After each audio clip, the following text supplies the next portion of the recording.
Hello दोस्तों, कैसे हो आप सब। आज मैं आपको एक ऐसे महान रचनाकार के बारे में बताने वाली हूँ जिन्होंने न सिर्फ अपनी लेखनी से हिंदी साहित्य को संवारा अपितु स्वर्णिम रचनाएं भी दी हैं। जी हाँ, मैं बात कर रही हूँ महान रचनाकार मुंशी प्रेमचंद जी की। प्रेमचंद का जन्म वाराणसी के निकट लम्ही गांव में हुआ था। उनकी माता का नाम आनंदी देवी था तथा पिता मुंशी अजायब राय लम्ही में डाक मुंशी थे।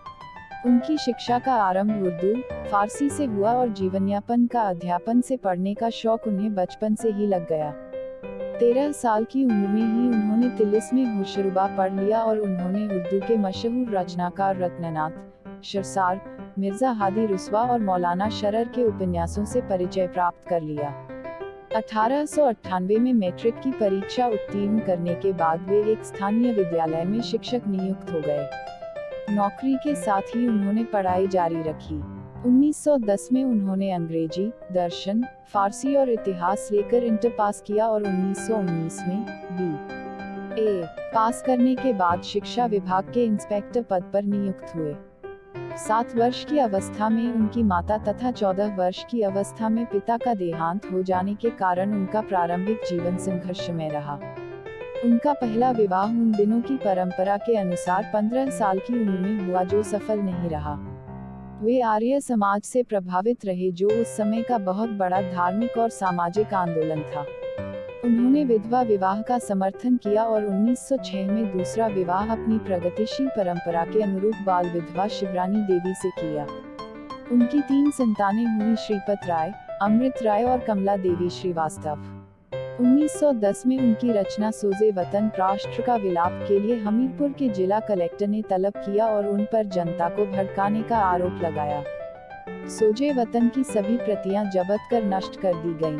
कलेक्टर ने नवाब राय को हिदायत दी कि अब वे कुछ भी नहीं लिखेंगे, यदि लिखा तो जेल भेज दिया जाएगा।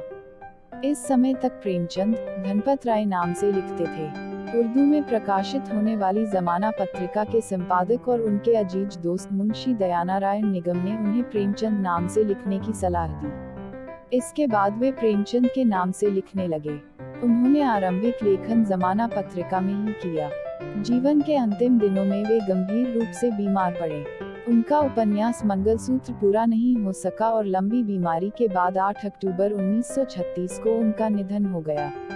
उनका अंतिम उपन्यास मंगलसूत्र उनके पुत्र अमृत ने पूरा किया। अब इनके कार्य क्षेत्र के बारे में आपको अवगत कराती हूँ। प्रेमचंद आधुनिक हिंदी कहानी के पितामह और उपन्यास सम्राट माने जाते हैं।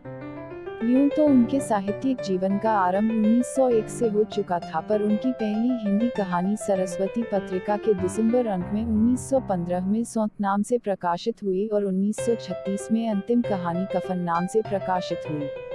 20 वर्षों की इस अवधि में उनकी कहानियों के अनेक रंग देखने को मिलते हैं। उनसे पहले हिंदी में काल्पनिक, एआरी और पौराणिक धार्मिक रचनाएं ही की जाती थी। प्रेमचंद ने हिंदी में यथार्थवाद की शुरुआत की।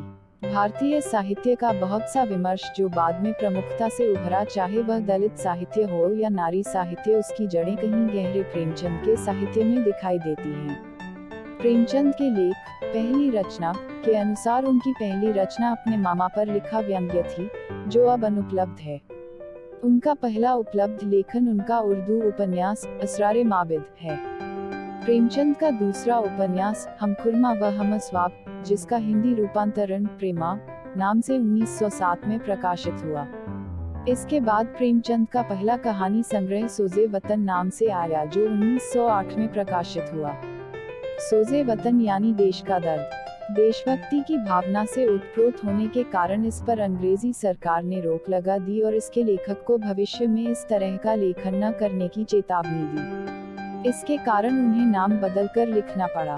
प्रेमचंद नाम से उनकी पहली कहानी बड़े घर की बेटी जमाना पत्रिका के दिसंबर 1910 के अंक में प्रकाशित हुई। मरणोपरांत उनकी कहानियां मानसरोवर नाम से 8 खंडों में प्रकाशित हुई।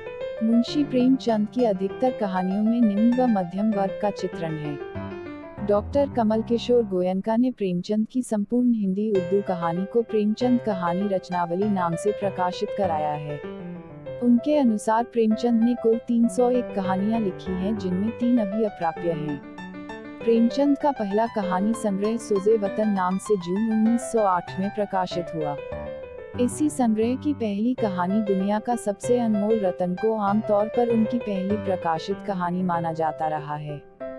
डॉक्टर गोयनका के अनुसार कानपुर से निकलने वाली उर्दू मासिक पत्रिका जमाना के अप्रैल अंक में प्रकाशित सांसारिक प्रेम और देश प्रेम, इश्क़े दुनिया और हुब्बे वतन वास्तव में उनकी पहली प्रकाशित कहानी है। उनके जीवन काल में कुल 9 कहानी संग्रह प्रकाशित हुए। सोजे वतन, सप्त सरोज, नवनिधि, प्रेम पूर्णिमा, प्रेम पचीसी, प्रेम प्रतिमा, प्रेम द्वादशी, समर यात्रा, मानसरोवर, भाग 1 व 2 और कफन। उनकी मृत्यु के बाद उनकी कहानियां मानसरोवर शीर्षक से 8 भागों में प्रकाशित हुई। प्रेमचंद साहित्य के मुद्राधिकार से मुक्त होते ही विभिन्न संपादकों और प्रकाशकों ने प्रेमचंद की कहानियों के संकलन तैयार कर प्रकाशित कराए। उनकी कहानियों में विषय और शिल्प की विविधता है। उन्होंने मनुष्य के सभी वर्गों से लेकर पशु पक्षियों तक को अपनी कहानियों में मुख्य पात्र बनाया है। उनकी कहानियों में किसानों, मजदूरों, स्त्रियों, दलितों आदि की समस्याएं गंभीरता से चित्रित हुई हैं। उन्होंने समाज सुधार, देश प्रेम, स्वाधीनता संग्राम आदि से संबंधित कहानियां लिखी हैं। उनकी ऐतिहासिक कहानियां तथा प्रेम संबंधी कहानियां भी काफी लोकप्रिय साबित हुई। प्रेमचंद की प्रमुख कहानियों में ये नाम लिए जा सकते हैं: पंच परमेश्वर, गुल्ली डंडा, 2 बैलों की कथा, ईदगाह, बड़े भाई साहब, पूस की रात, कफन, ठाकुर का कुआं, सदगति, बूढ़ी काकी, तावान, विध्वंस, दूध का दाम, मंत्र आदि। तो ये था मुंशी प्रेमचंद का जीवन परिचय। इनकी कहानियों का आनंद लेने के लिए कहानियां ऑनलाइन चैनल को लाइक और सब्सक्राइब करें।